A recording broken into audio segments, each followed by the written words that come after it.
Agora, sabe o que é interessante? Quando a Bíblia classifica as horas do dia e da noite, ela classifica a hora de trabalhar. Quem trabalha, trabalha de dia, diz a Bíblia. E quem dorme, dorme de noite. Mas quando o assunto é oração, Deus diz, é para orar de dia e de noite.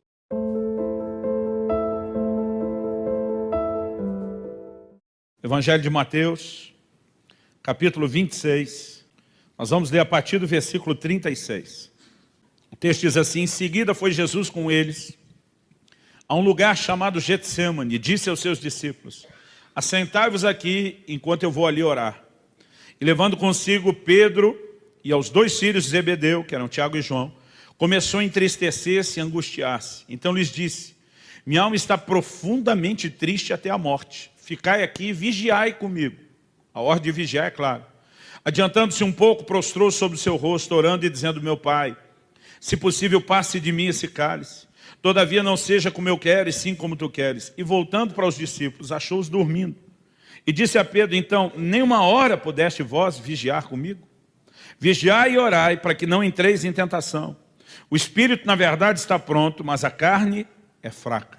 E o versículo 42 diz que ele volta a orar. Essa primeira oração, a Bíblia relata pelo menos 3 momentos. Deve ter durado aí pelo menos 1 hora. Porque Jesus diz para eles: vocês não puderam vigiar comigo nem 1 hora. Agora, nós falamos de despertar para a santidade. Eu quero te mostrar aqui o despertamento para essa área. Precisa envolver o despertamento em outras áreas. O Senhor Jesus está dizendo: vigiai e orai para que não entreis em tentação. A capacidade de não dispor a carne no tocante aos seus desejos depende não só da gente ter a consciência de que tem que andar em santidade, mas quais são as ferramentas que Deus nos deu para que a gente se mantenha longe do pecado. Então Jesus diz: vigie e ore, para que você não entre em tentação. Ele não falou nem só para que você consiga vencer a tentação. Ele diz: você pode ter um lugar onde você se blinda a ponto dela nem entrar na sua vida. Aliás, Jesus nos ensinou, na oração modelo, que a gente apelidou do Pai Nosso, a dizer: não nos deixe cair em tentação, mas livra-nos do mal ou do maligno. Existe uma oração que se antecipa ao mal. Existe algo que não permite que o mal entre, que o pecado ache lugar em nós. Agora, se a oração vai nos proteger, nos guardar disso, a pergunta é, e é tão importante ser santo, e sem oração nós não vamos estar nesse lugar? A pergunta é, por que nossa resposta para Deus, em termos de vida e oração, é tão baixa? Porque normalmente esse sono vai entrando e ele vai se instalando. Irmão, se coloca no lugar de Pedro e a turma ali. Jesus diz: minha alma está profundamente triste, angustiada até a morte. Nós não temos relato de Jesus ter falado com os seus discípulos dessa forma em nenhum outro momento, a não ser esse, com aproximadamente 3 anos e meio de ministério. O que se calcula mais ou menos pelas festas, né, que a Bíblia menciona no ministério de Jesus. Agora, pela primeira vez, Jesus está dizendo: gente, eu preciso de vocês comigo. Minha alma está triste, angustiada até a morte, eu preciso. Olha que apelo feito. Agora, ele está 1 hora orando, e quando volta, os caras estão dormindo, e diz: nem 1 hora vocês deram conta de vigiar comigo. Agora, olha o que Jesus explica. No versículo 41, vigiai e orai para que não entreis em tentação. Aí diz: o espírito, na verdade, está pronto, mas a carne é fraca. Nós temos uma lição importantíssima aqui quando falamos de despertamento. A frase "a carne é fraca", normalmente, ela é aplicada de forma errada. Eu diria que em 99%, pelo menos, ou 0,999% das vezes que um crente usa a frase "a carne é fraca", ele está aplicando de uma forma diferente do que Jesus falou. Eu já estou há 24 anos no ministério pastoral, pregando há mais tempo que isso. Mas só como pastor eu posso te dizer, eu perdi a conta de quantas pessoas, e já faz muito tempo que eu perdi a conta, eu já aconselhei, eu já orientei, gente que veio pedir ajuda para vencer determinada área, né? Ou gente que veio buscar socorro e restauração porque havia tropeçado numa determinada área. E ao longo desses 24 anos de ministério pastoral, quase sempre que alguém usa a expressão "a carne é fraca", é para justificar: pois é, pastor, não deu para segurar. Infelizmente não consegui resistir, não me controlei. Mas no contexto em que as pessoas aplicam, a gente não teria que dizer que a carne é fraca. A gente teria que dizer que a carne é forte. Porque afinal de contas foi ela que venceu. Foi ela que ganhou. Quando Jesus fala da carne é fraca, primeiro ele diz: o espírito, na verdade, está pronto, mas a carne é fraca. O que é que Jesus está dizendo? o seu espírito. E aqui nós precisamos entender o que aconteceu no novo nascimento. Quando nós fomos regenerados e Deus nos vivificou, isso aconteceu no nível do nosso espírito. Jesus diz para Nicodemos, o que é nascido da carne é carne, o que é nascido do espírito é espírito. É no nosso espírito que nós somos regenerados. É no nosso espírito que, como diz lá 2 de Pedro 1,4, nós nos tornamos participantes da natureza de Deus. Então, o seu espírito está pronto para buscar Deus, é isso que Jesus está falando. Paulo, escrevendo aos Romanos, diz, no tocante ao homem interior, eu tenho prazer na lei de Deus. Seu espírito tem vontade de orar. Seu espírito quer comunhão com Deus. Jesus diz, o Pai procura verdadeiros adoradores que o adorem em espírito, porque a conexão e a comunhão com Deus é no nível do espírito. Paulo escreve aos Coríntios e diz, o que se une ao Senhor é um só espírito com Ele.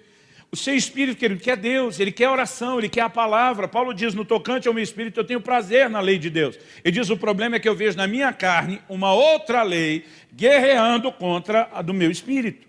Quando Jesus está dizendo, o espírito está pronto, ele diz, o lugar de prontidão está no seu espírito. Então, nós precisamos viver num estado de consciência espiritual que nos mantenha conectados com Deus. Agora, quando ele diz, a carne é fraca, ele está dizendo, a carne se indispõe para buscar a Deus. Para pecar, ela é forte. É para buscar a Deus que ela é fraca. É para orar que ela é fraca. Gente, vamos falar sério. Muitos de nós conseguimos ficar acordados até mais tarde, ou acordar mais cedo, ou levantar no meio da noite para algumas coisas, mas para outras não. Por exemplo, eu me lembro quando algumas das Copas do Mundo, né, para trás, algumas versões anteriores, não tenho certeza agora de que ano foi, ela aconteceu no Japão e na Coreia. Gente, a maioria dos crentes acordava de madrugada para ver jogo da seleção.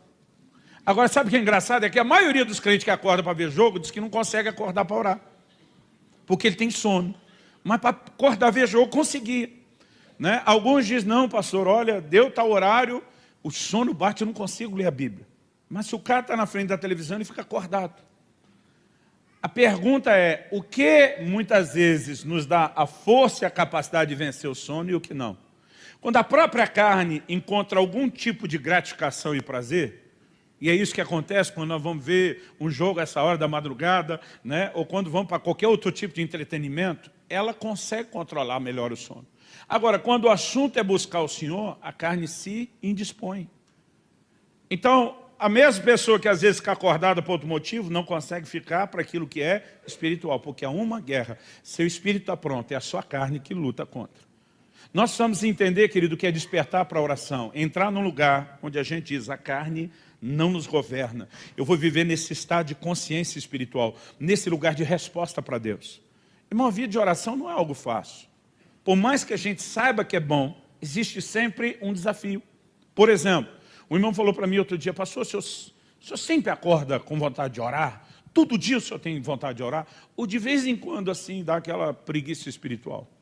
Foi de vez em quando, irmão, você está me colocando num patamar quase como se eu fosse um imortal. A carne nunca quer orar. Eu digo para as pessoas, olha, o negócio vai começar a ficar bom depois de uma meia hora. E vai ficar bom mesmo depois de uma hora orando. É difícil, querido, a maior parte das pessoas entrar para um tempo de oração e dizer, que vontade que eu estava de orar. Porque normalmente a carne está assim dispondo a isso. Mas há um lugar onde você vai matando, crucificando aquela carne, vai valorizando esse encontro do seu espírito com Deus. E à medida que você começa a despertar no seu espírito, aí você consegue atropelar melhor a carne. Mas nós precisamos aprender a entrar nesse lugar de despertamento. De dizer, meu espírito quer Deus e eu vou dar lugar para ele se encontrar com Deus. E se for necessário, eu vou estabelecer disciplina, eu vou estabelecer um padrão, eu vou ter horário, eu vou me obrigar a isso. Por que você acha que o salmista dizia, bendize a minha alma ao Senhor? Porque toda hora ele estava com vontade de bendizer a Deus? Não. Eu olho para algumas pessoas, o camarada não tem nenhum problema de incontinência urinária. Mas tem gente que chegar no culto e tem que ir 3 vezes no banheiro. Irmão, o que acontece? A carne está tentando achar formas de protestar aquilo que ela não quer participar. E nós precisamos entender o que é esse despertamento. Quando o Senhor está nos chamando a esse lugar de oração, nós precisamos entender que a gente precisa de despertamento. Por favor, diga amém. Eu não sei se você já parou para pensar, mas a Bíblia fala muito, por exemplo, sobre oração noite e dia e noite. Em Lucas 18, 7, a pergunta de Jesus é, não fará Deus justiça aos seus escolhidos que a Ele clamam dia e noite? Isaías 62, 6 e 7, sobre os teus muros, ó Jerusalém, pus atalaias, que não se calarão nem de dia, nem de noite, né? Não darão descanso ao Senhor até que Ele reestabeleça Jerusalém como objeto de louvor na terra. Agora, sabe o que é interessante? Quando a Bíblia classifica as horas do dia e da noite, ela classifica a hora de trabalhar. Quem trabalha, trabalha de dia, diz a Bíblia. E quem dorme, dorme de noite. Mas quando o assunto é oração, Deus diz, é para orar de dia e de noite. Ou seja, nessa área você não pode dormir. Nessa área você não pode ficar sonolento. Nessa área você não pode diminuir o ritmo. Quem está entendendo, diga amém. Moody, um grande evangelista, né, de um tempo anterior a Billy Graham, fez a seguinte afirmação: nessa era de correria e incessantes atividades, precisamos de algum chamado especial, uma maneira diferente de falar do despertamento, para nos retirarmos e nos colocarmos a sós com Deus por um tempo, todos os dias. Então nós vamos assumindo um ritmo de vida cada vez mais insano. Sabe o que eu acho interessante? Paulo escreve aos Gálatas e diz, olha, eu não vi nenhum dos apóstolos do Senhor, a não ser Tiago, e uma vez eu tive com Pedro em Jerusalém e foi só 15 dias. Qual foi a última vez que você visitou alguém para ficar 15 dias? E Paulo está dizendo, foi só 15 dias, como ele diz, foi pouco tempo. Mas eles tinham um ritmo, provavelmente, quando se fazia uma viagem como essa, né, lugares distantes, demorados, você não chegava para bater e sair correndo. Não se faz o tipo de coisa que a gente faz hoje, né? Isso acontece mais, por exemplo, no sábado, tem situações onde eu prego numa conferência de manhã, em outra de tarde, em outro estado, em outra de noite, em outro lugar, porque a gente tem hoje a facilidade de transporte.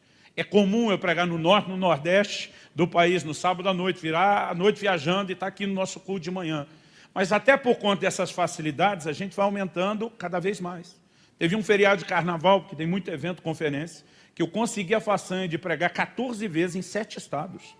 A gente vai acumulando, mesmo, né, pelas facilidades que tem. Nós vamos resolvendo tudo coisa ao mesmo tempo, né? E ainda dá um jeito de responder e-mail, WhatsApp enquanto está viajando. Nós estamos cada vez mais abraçando mais coisas. E o que a gente não percebe é que isso pode comprometer algo que eu e você precisamos de tempo para nos dedicar, né? Estar com o Senhor requer de nós tempo, dedicação.